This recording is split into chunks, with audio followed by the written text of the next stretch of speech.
Secretary report काजी अली रज़ा सनाई। Deputy commissioner शहीद बनज़ीराबाद ज़ाहिद हुसैन रिंद जी सदारत हेठ ज़िले में 27 नवंबर खां 2 डिसंबर ताईं मुनक़द थींदड़ पोलियो ख़िलाफ़ क़ौमी मुहिम जे इंतज़ामनि जो जाइज़ो वठण लाइ DC ऑफिस में इजलास थी गुज़रियो, जिते डिप्टी कमिश्नर ज़ाहिद हुसैन रिंद ॻाल्हाईंदे चयो त सिंध में पोलियो वायरस जो हुजण ईंदड़ नसलुनि जे सिहत लाइ ख़तरो आहे। उन लाइ पोलियो ख़िलाफ़ क़ौमी मुहिम कामयाब बणण लाइ 5 सालनि ताईं उमिरि जे समूरनि ॿारनि खे पोलियो खां बचाव जा फुड़ा पियारण लाइ बहितर माइक्रो प्लान जी तैयारी, पोलियो टीमनि जी तरबियत ऐं ॿिया समूरा घुरिबल इंतज़ाम मुकमल कया वञनि। मुल्क में सूबे ऐं पोलियो वायरस असां सभिनीनि जे लाइ वॾो चैलेंज आहे। उन लाइ हिन मुहिम खे कामयाब बणाइण लाइ वधीक महिनत जी ज़रूरत आहे ऐं डिप्टी कमिश्नर सभिनी लाॻापियल खातनि जे अमलदारनि खे हिदायत कंदे चयो त ईंदड़ पोलियो ख़िलाफ़ मुहिम दौरान सिहत खाते सां मुकमल तामुन कयो वञे, कोताही कंदड़ ऑफिसरनि ऐं अमले जे ख़िलाफ़ कार्रवाई कई वेंदी। डिप्टी कमिश्नर DSP पुलिस खे पिणु हिदायत कई त मुहिम दौरान ट्रांज़िट पॉइंटनि ते पुलिस एहलकार मुक़ररु कया वञनि, उन्हनि खे पाबंद कयो वञे त हू ईंदड़ वेंदड़ गाॾियुनि खे बीहारनि त जीअं उन्हनि गाॾियुनि में वेठल ॿारनि खे पोलियो खां बचाव जा फुड़ा पियारे सघजनि। ब्यूरो चीफ ज़िला दादू साहब खान हालो जी रिपोर्ट मुताबिक़ सियारे जी मौसम अचण शर्त मुख़्तलिफ़ मुल्कनि में सरदी ज़्यादा थियण जी सूरत में परदेसी पखी पंहिंजो मुल्क छॾे पाकिस्तान जे मुख़्तलिफ़ शहरनि में ढंढुनि ते खाद खुराक लाइ अचनि था। दादू ऐं मेहर जे आसपास जे इलाक़नि में परदेसी पखियुनि जो बंदूक ऐं मुख़्तलिफ़ तरीक़नि सां क़त्ले आम कयो थो वञे। मेहर जो गेम इंस्पेक्टर अखियूं बंदि करे तमाशो ॾिसण लॻो। पखियुनि में आड़ी, निरग, करड़ो ऐं ॿियनि मुख़्तलिफ़ पखियुनि खे वंझरनि दॿिन वसीले पकड़े उन्हनि जूं टंगूं ऐं खंभड़ूं वञी रोडनि रस्तनि ते स्टॉल लॻाए विकिरो करे लखे रुपया कमाए रहिया आहिनि। इंस्पेक्टर गेम अखियूं बंदि करे बेज़ुबान पखिड़नि जो अज़ाब ॾिसी रहियो आहे। आड़ी पखी जूं 2 टंगूं भञी अज़ाब ॾेई विकिरो करे रहिया आहिनि। परदेसी पखियुनि जूं आलियूं अखियूं ऐं बेज़ुबान दाऊं अर्श जा पर्दा लोॾे छॾींदियूं। ख़ुदा जे वास्ते उन ज़ुल्म खे रोकियो। ॿी सूरत में असां कैमरा जे ज़रिए उन्हनि बेरहम शिकारनि ऐं अवां जी किरदार जा बुखिया अडेड़ी छॾींदासीं, पर टंगू भनी हिलाल पखिड़नि सां ज़ुल्म बंदि करणु घुरिजे। पखियुनि खे जिस्मानी तकलीफ़ ॾियण खां इस्लाम ख़ुदि मना कई आहे। पखियुनि ऐं जानवरनि खे हिक ॿिए जे साम्हूं हिलाल करण खां बि इस्लाम पिणु मना कई आहे। उन जो मक़सदु साफ़ ज़ाहिर आहे। दादू गेम ऑफिसर नोटिस वठी परदेसी पखियुनि जो क़त्लेआम बंदि करायो वञे। मटियारी रिपोर्ट अज़ीज़ गुल ख़ैबर सास फलीजाणी जे कारोबारी कमेटीअ जे सीनियर मेंबर अहमद ख़ान जिस्काणी जो जनम ॾींहुं मल्हायो वियो। दी रोज़ इंटरनेशनल ज़िले मटियारी सैयद कुर्बान अली शाह मेमोरियल कमेटी सिंधी अदबी संघर्ष शाख मटियारी पारां फलीजाणी जे सुहिणे फ़नकार ऐं सास जे सीनियर मेंबर अहमद ख़ान जिस्काणी जो जनम ॾींहुं अज़ीम अली शान नमूने मल्हायो वियो, जंहिंमें मटियारी ऐं उन जे आसपास जे अदीबनि, शाइरनि, फ़नकारनि ऐं सानावंदनि शिरकत कई। जनम ॾींहं जे तक़रीब में अहमद ख़ान जिस्काणी जी सालगिरह जो केक कटे उनखे सिंधी सक़ाफ़त अजरकूं लुंगियूं ओढ़ायूं वयूं ऐं गुलाब जे गुलनि जा हार पाराया विया। प्रोग्राम में सैयद इमदाद अली शाह, एम बच्चल मेमण, ख़याल खत्री, रफ़ीक अहमद सुमरो, सोराब ख़ान बाटी, अब्दुल रज़ाक मेमण, मंजूर गिलानी, सुघड़, नज़ीर अहमद मेमण, फ़नकार माशूक अली मेंगवाड़ो, मोहम्मद असलम मेमण, मज़हर अली मेमण, रफ़ीक अहमद भमरो, अज़ीज़ गुल ख़ैबर, मोहम्मद हसन मेमण, अयास सिंधी, आसिफ जान सुमरो ऐं मुज़म्मिल अहमद जिस्काणी, वकार अली गोपांग हाजन पंजारो शिरकत कई। आख़िर में भरपूर सांझांदो कराए दुआ ख़ैर ते पुॼाणी कई वई।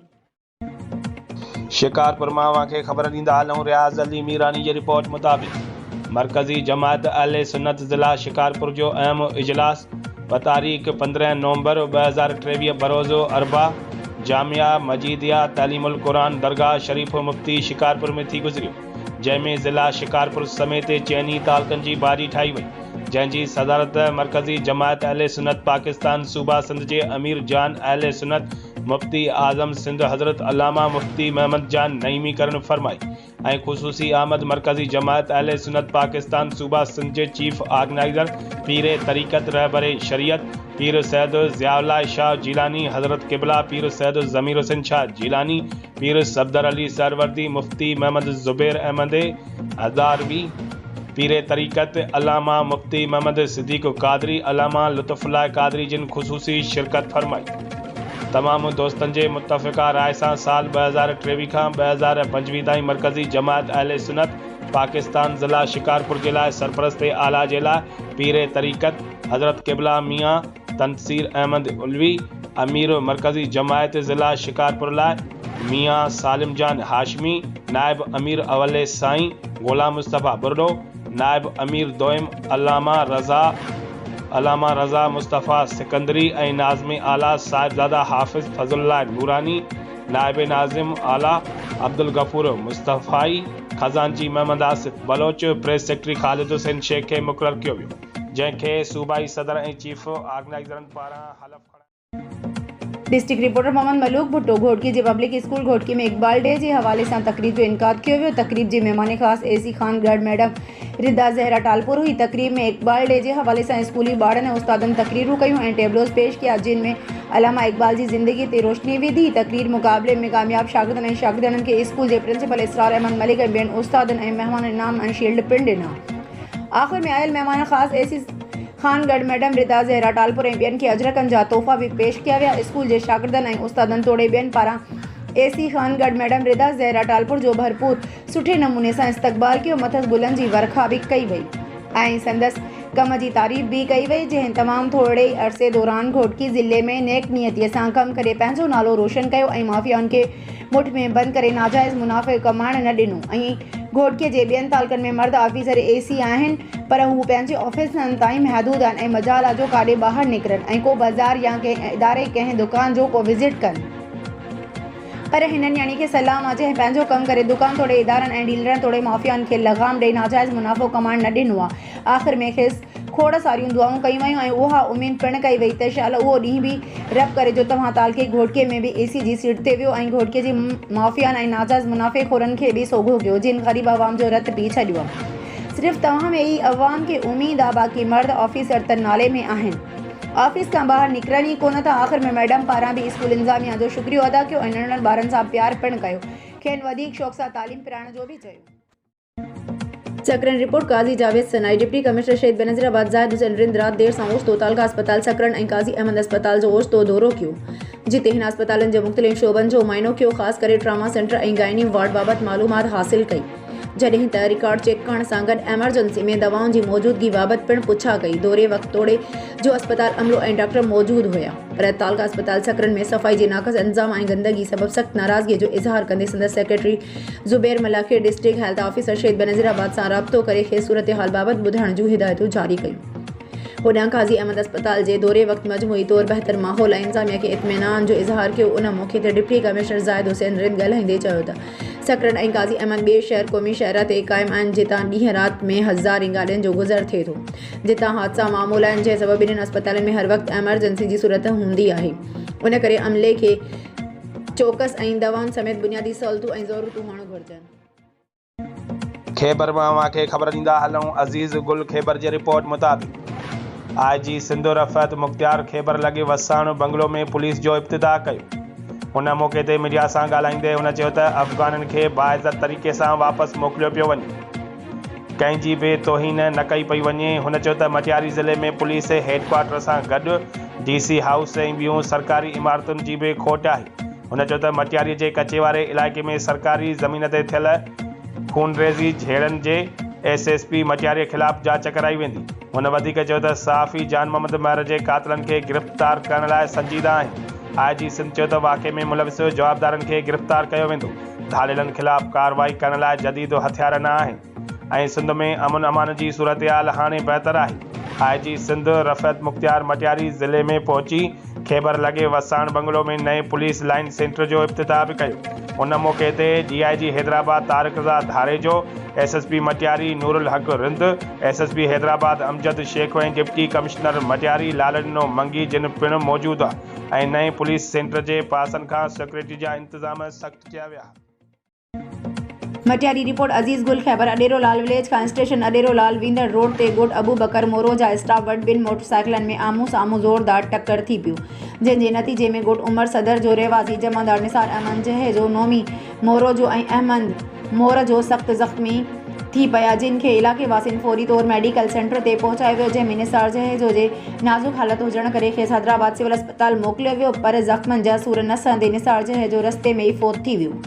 ज़ख़्मी ॻोठ अबू बकर मोरो जा रहवासी ॿुधाया पिया वञनि। फ़ौती निसार अहमद जहे जो पुलिस में ड्यूटी कंदो हो जेको ड्यूटी तां वापसि अची रहियो हो त साणसि ही वाक़ियो पेश आयो। फ़ौतीअ जो लाश ॻोठ पहुचण ते संदसि घर में कोहराम मची वियो।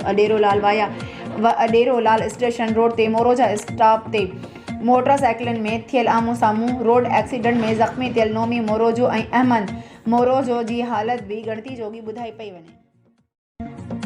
झिरक रिपोर्ट लखा ॾिनो झरकाई झिरक में मच्छरदाननि जी सुपरवाइज़र असद अली रिन साफ़िन सां ॻाल्हाईंदे चयो त दवा लॻल मच्छरदाननि जे मुफ़्त तक़सीम जी मुहिम नवंबर खां डिसंबर जे महीने दौरान हलंदी। रजिस्ट्रेशन जे दौरान ॾिनल कोपन जे पोयां ॾिनल तारीख़ ऐं मिलण जे हंध तां ख़ानदान जो को बि ज़िम्मेवार फ़र्द कोपन ॾेई दवा लॻल मच्छरदानी हासिल करे सघे थो।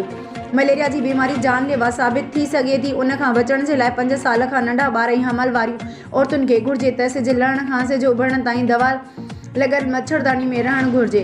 दवा लॻल मच्छरदानी खे सोराख़ थियण ते फ़ौरन सुई सां सिबणु घुर्जे ऐं दवा लॻल मच्छरदानी खे धोइण लाइ सादे पाणीअ जो इस्तेमालु करणु घुर्जे। दवा लॻल मच्छरदानी खे काढ़े खां बचाइणु घुर्जे।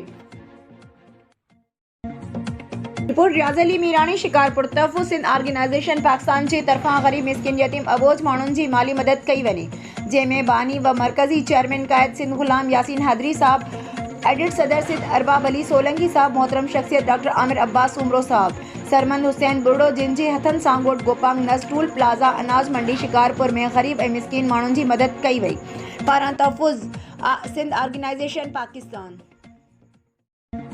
झरक रिपोर्ट लखा ॾिनो झरकाई। एसएचओ झरक इंस्पेक्टर अमीर बख्श खोसो पुलिस अमले सां गॾु गश्त दौरान झंपर लिंक रोड ते कराची खां ईंदड़ हिकु वेगो गाॾी KS 9486 खे रोके तलाशी वठण दौरान गाॾीअ मां 204 किलोग्राम गुटके में इस्तेमालु थींदड़ मटीरियल ऐं 800 मैन पुड़ियूं बरामद करे गाॾी ड्राइवर जवाबदार अली रज़ा थीम खे गिरफ़्तार करे मथस झिरक थाणे ते गुनाह नंबर 95-202 कलम 3458 गुटका एक्ट तहत केस दाख़िल करे मंशियात फ़रोशन ऐं ॾोहारनि ख़िलाफ़ सख़्त कार्रवाइयूं शुरू करे छॾियूं आहिनि। साफ़िन सां ॻाल्हाईंदे एसएचओ झरक इंस्पेक्टर अमीर बख्श खोसो चयो त मंशियात फ़रोशन ऐं ॾोहारनि ख़िलाफ़ संदन सख़्त कार्रवाइयूं जारी आहिनि। को बि ॾोहारी या मंशियात फ़रोश कानून खां बची नथो सघे, उहो केॾा बि वाअसर छो न हुजनि, पर कानून जी गिरफ़्त खां कॾहिं बि बची कोन सघंदा। सकरण सिंध यूनाइटेड पार्टी जे सदर ऐं GDA जे मरकज़ी अॻवान सैयद ज़ैन शाह चयो आहे त असीं सूबे जे निगरान हुकूमत ते बेएतमादी जो इज़हार करियूं था। सिंध जी निगरान हुकूमत जानबदार ऐं पीपल्स पार्टी जो तसलसल आहे। निगरान हुकूमत ऐं PP जो गंढ जोड़ वाज़े आम चूंडनि खे तकरारी ऐं शकी बणाइण में धांधली खे हथे वठाइण जी कोशिश कई पई वञे। उन करे निगरान सूबाई हुकूमत खे घुर्जे त शिफ़ाफ़ चूंडुनि खे इंतज़ामियुनि खे यकीनी बणाइण लाइ पंहिंजूं ज़िम्मेवारियूं पूरियूं करे ऐं पंहिंजे ग़ैर जानबदारी जो सबूत ॾे। हू कराची में SUP सेक्रेटेरिएट में पार्टीअ जे सेंट्रल एक्ज़िक्यूटिव बॉडी जे इजलास खे ख़िताब करे रहियो हुयो। इजलास में मरकज़ी अॻवान रोशन अली बुर्डो, जगदीश आहूजा, अमीर अली थेबो, आरिफ ख्वाजा, नवीद अमीन, मुख्तियार मेमन, इनाम कालानी ऐं रमज़ान बुर्डो पिण शरीक हुआ। इजलास में मुल्क जे सियासी सूरतहाल ईंदड़ आम चूंडुनि में परॾेहनि जी वापसी बाबति पिण ॻाल्हि ॿोल कई वई। SUP पारां परॾेही जी वापसी वारे अमल ते ख़दशनि जो इज़हार कंदे चयो वियो त जंहिं शइ जो ख़दशो हो ओड़ो ई कुझु थी रहियो आहे। सकरण GS सिंध क़ौमी महासकरण पारां जिस्कम नारी विंग जे सरगर्म अॻवान मुल्क जान पीरज़ादो जी मौत जी शिफ़ाफ़ जांच करण लाइ काज़ी सरफराज़ मेमण चौक ते एहतजाजी मुज़ाहिरो कयो वियो। उन मौक़े ते तालके सदर बरकत जलवाणी, कुर्बान अरबाब सोलंकी, देशी आलमगीरो, फिदा ज़हूर ऐं ॿियनि चयो त जिस्कम नारी विंग जे सरगर्म कारकुन मुल्क जान पीरज़ादो जी मौत जी शिफ़ाफ़ जांच कई वञे। हिननि चयो त हू बाशऊर क़ौमी वर्कर हुई, हू ख़ुदकशी नथी करे सघे।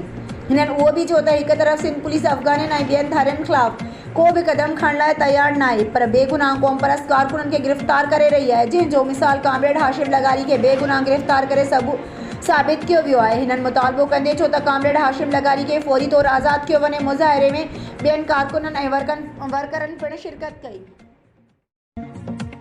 मेहर मां खे ख़बर ॾींदा आलम मीर रियाज़ सूमरो जी रिपोर्ट मुताबिक़ मेहर भरिसां B सेक्शन थाणे जे हद ॻोठो क़ाइम खोसो जे रहवासिन महनाज़ खोसो नेशनल प्रेस क्लब मेहर पहुची एहतजाज कंदे दाहियो त जवाबदार हयात खोसो मूंखे शादीअ जा आसरा ॾेई मुख़्तलिफ़ बहाननि ज़रिए वक़्तन ब वक़्त मूंसां ज़्यादती कंदो रहियो आहे।